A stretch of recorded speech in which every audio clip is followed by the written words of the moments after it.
I'm out in the shop working on this 03 Cobra, getting ready to put this T-56 transmission back in there. But I got to put a couple parts on there first because somebody didn't replace the pivot ball on this trans. The clutch prematurely wore out, or wore down. It was slipping. So here's the new RST already in there, looking good. Pulled an RXT out. That's over here. And here's the new ball, pivot ball. This is adjustable. We're going to bring it down a little bit. Hopefully it won't ruin the throwout bearing again and wear out the clutch. So time to get started. First I'm going to put this pivot ball in. I'm going to get this pivot ball out of here. Alright, and here's the adjustable pivot ball, part number 16912 by McLeod. I'm going to scientifically adjust this down, basically just put it next to each other. I'm probably only going to take it down just a little bit, maybe a ½ an inch or so. Let's see, hopefully that'll do it. I don't think it needs too much. I'm also going to take that the weight off of there. And I'm going to tighten this to maybe 30 foot-pounds or so. Okay, I might have went a little more than 30 pounds, but probably 50 or so. I don't want this thing backing out once it's in there. I don't have to pull the trans out again. Hopefully you can kind of see a little bit. It's a little bit shorter, maybe a ½ an inch or so. Hopefully that should fix the problem. Before I put the clutch fork on and the throwout bearing, I'm going to go ahead and clean this sleeve up a little bit and the input shaft. Just make sure everything's nice and clean. I'm going to put a little bit of grease on here. I'm going to take a little bit of grease and lightly coat the sleeve for the throwout bearing. I don't like putting a lot of grease on here because I don't want it flinging up all over the place and getting on the disc, the clutch discs. I'm also going to put a little bit on this pivot ball. And before I get to work on this clutch fork, I'm going to clean it up a little bit. All right, time for some weight reduction. This little counterweight that's on here, it was hitting the bell housing, one of the bell housing bolts. It's actually pretty heavy. I think Ford put it on there to, in case of get rid of any vibrations or anything like that. But similar to my bolt delete mod on my starter, I've done this on many clutches and never had any issue. So I'm gonna go ahead and take this thing off of there. So there it is. There's the weight. The thing's, I wish I had my scale here. I mean, that's a couple of pounds right there. And now this throwout bearing will just slide off here. There's two little arms on here. It just slides off of.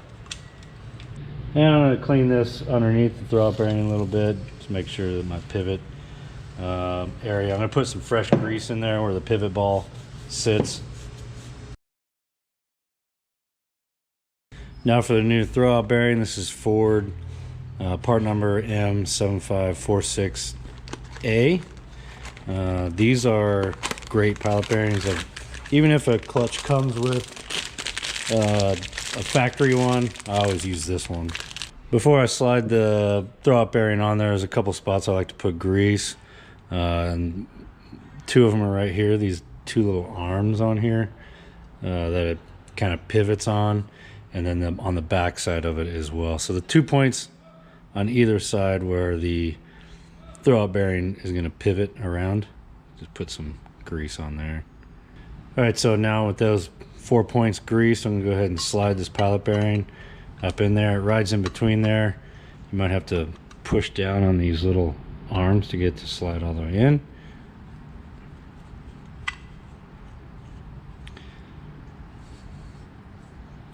And lastly, before I put this thing in, I'm going to put some grease in where the pivot ball is going to go. Now I'm going to go ahead and take this bell housing off of here because I'm going to install it first. Hopefully make it easier to get to these top bolts. It'll also make it easy to put that clutch fork and throwout bearing on. Now I'm going to put the bell housing on there. You want to make sure, one, that this spacer plate is there. I've actually put a trans in and forgot to put that spacer plate in. And then also make sure the wires are out of the way. I've also put a trans in and accidentally clipped one of those wires right there. So there's 7 bolts, I think, 5, 6, 7, and 2 of them are long. I usually put those long ones up top on the very top.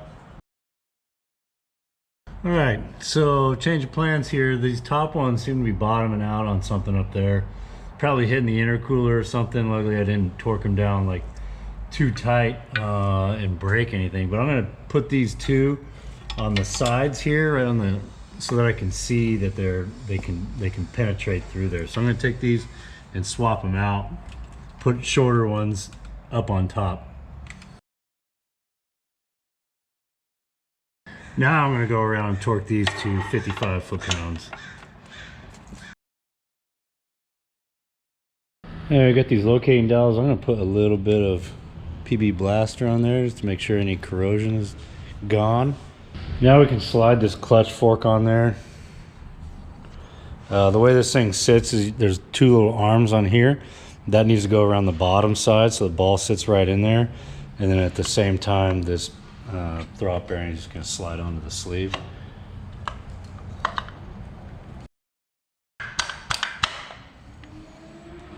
All right, so this piece just kind of fell off. All this is a guide for the cables going across there, the wires going across there, and this is what was the trans was hung up on. So I think this is going to be some more weight reduction. All right, now that everything's in place and hopefully the trans doesn't fall out of there, you can kind of make sure that everything pivots right, the way that it's supposed to, feels nice and smooth. All right, the only thing left to do now is to stab this trans in there. So I like to kind of try and angle the engine a little bit. I don't put too much pressure on it because I don't want to do any damage up there. But I do like to try and angle the back of the trans, or the back of the engine down so that the trans can go up in there. But yeah, we just kind of ease it up into place here. All right, so as you're coming up, you're basically going to guide that input shaft into the center of the pressure plate, and then just try to ease it in there to where you can at least get it up on the dowels, get the trans up on the dowels.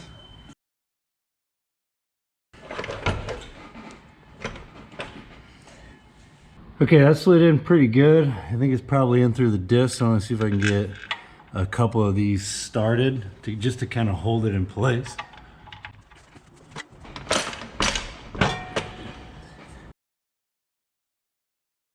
Okay, so I got a couple of bolts started on both sides, and I'm going to draw this in just a little bit. I like to do it by hand just to make sure that I'm not, coming up on any resistance to where you can really, like, you shouldn't have to really torque on these to get the trans to go in place. And then you want to keep an eye on these dowel pins up here as well, and make sure that those dowel pins are going in where they're supposed to go. I like to watch the gap and make sure the gap is somewhat even all the way around, and then do a few turns on one side and then a few turns on the other side. All right, so I got the trans almost all the way in here. I got it sucked up maybe about 1/8 of an inch left to go.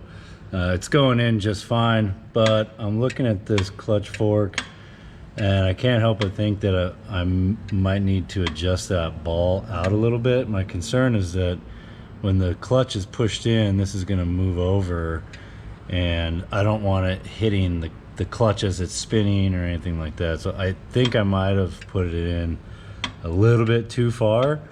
I'm going to pull this trans back out, adjust that ball out just a little bit, and see if that helps.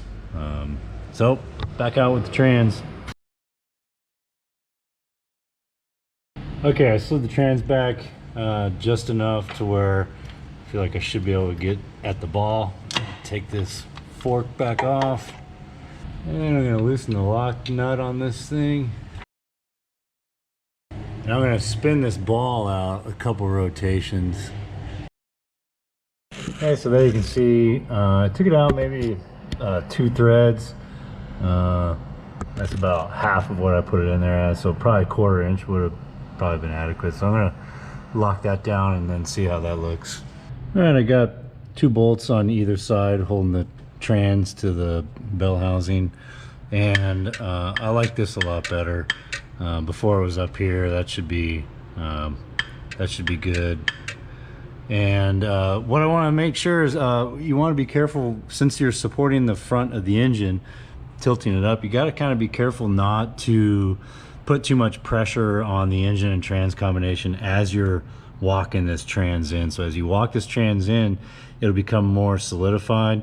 And if this jack or whatever jack you're using to push the trans up is up and the front of the engine is up as well, you could damage the whatever it is that you're holding on to on the engine. I like to try and get the end of the oil pan, but I just use the outer bracket for the blower pulley.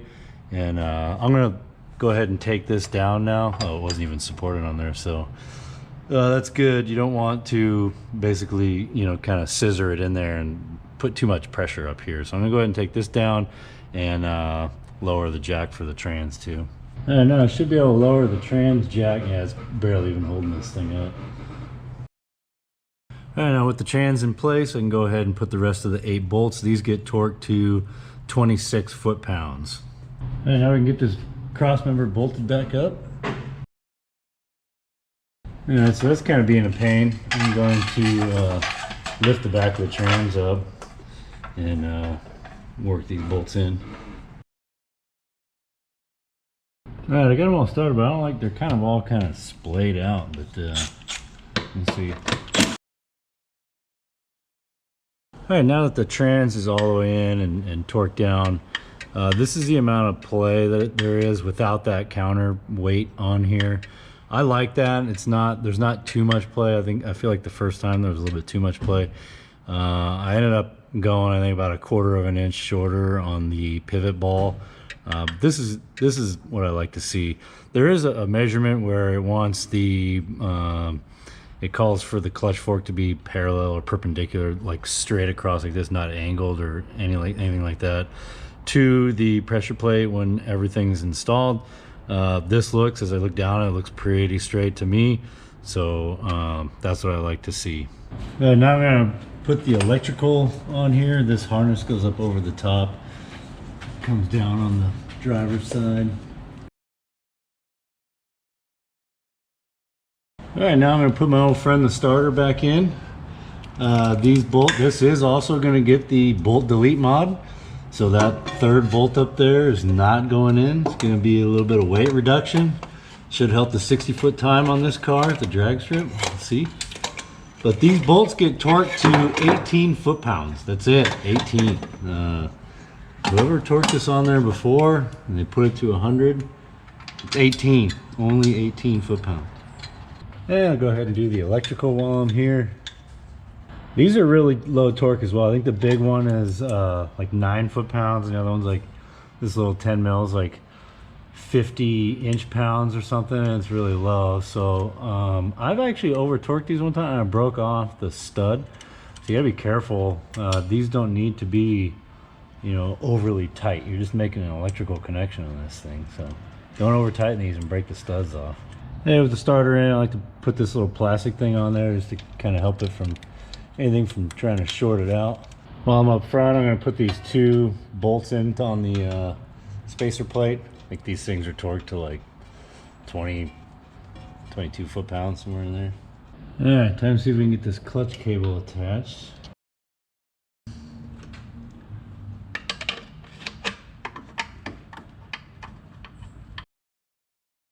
Yeah, it feels like it popped off the quadrant up there underneath the dash, so I'm not going to be able to check or do the adjustment on it until I get it back on that quadrant. Then I'll come back down here, but I'm going to finish bolting the rest of this up. Now I'm going to put this drive shaft in place. The bolts for this get torqued to 83 foot-pounds.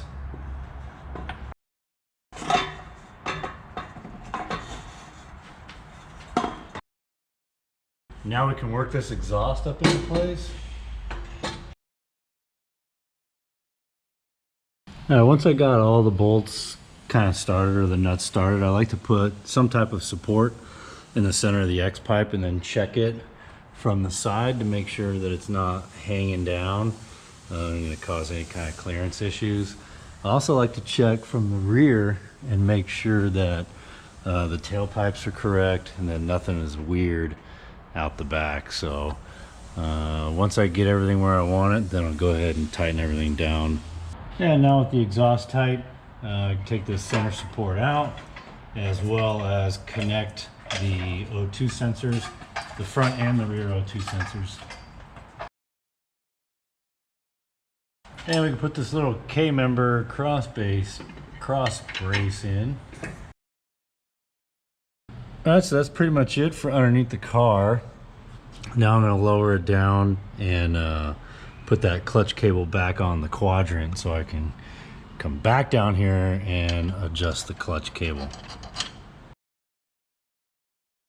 Alright, I don't know if I'll be able to get good footage of this or not, but I got to go up underneath the dash and get the clutch cable attached to the quadrant. This is always fun. Alright, so here's the quadrant. Oh, cable's pretty easy to get on there. Nice. Alright, so this is the quadrant here. It looks like it's a double hook clutch cable quadrant. So we'll see how that looks down below.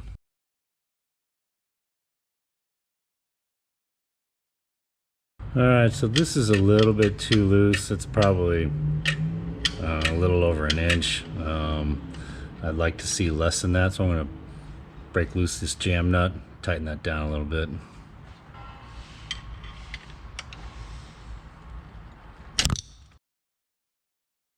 Okay, I got it tight, but there you can see it just takes all the slack out of it. So I just like to take all the slack out of the cable. There's no need to make this super tight. You don't need to have a bunch of tension on here, pressure on here. So that's how I like it. I'm going to go ahead and tighten it up. All right, last thing down here is put this cover back on to go over the top of the clutch cable adjustment area. These things are notorious for getting stripped out, so you do not need to over tighten these things at all.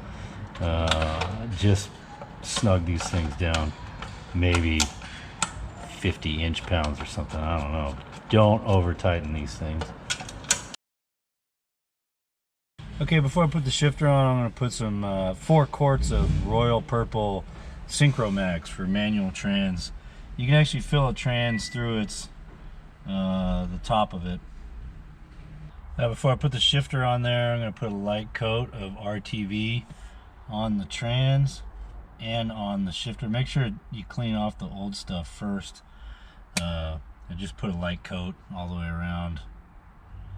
Now with a light coat of RTV on the trans and the shifter, we can drop our shifter into place. You want to make sure that you get the ball of the shifter into its little socket there.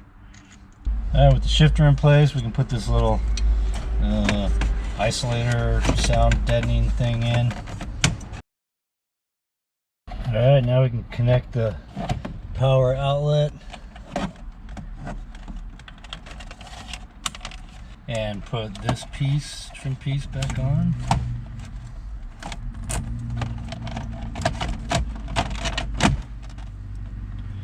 Okay, now I need to put this jam nut on first, and then the shifter.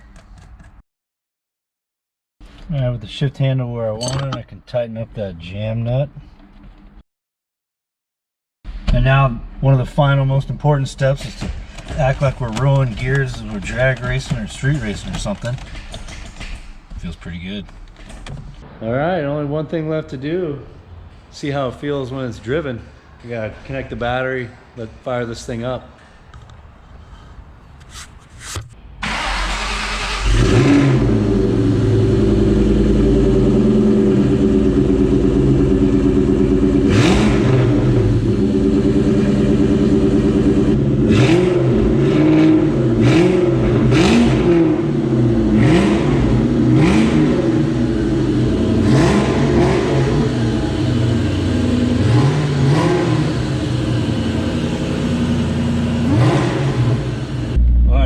Tell just by backing this thing out that the clutch feels way better. The gauge is lower, right in the middle.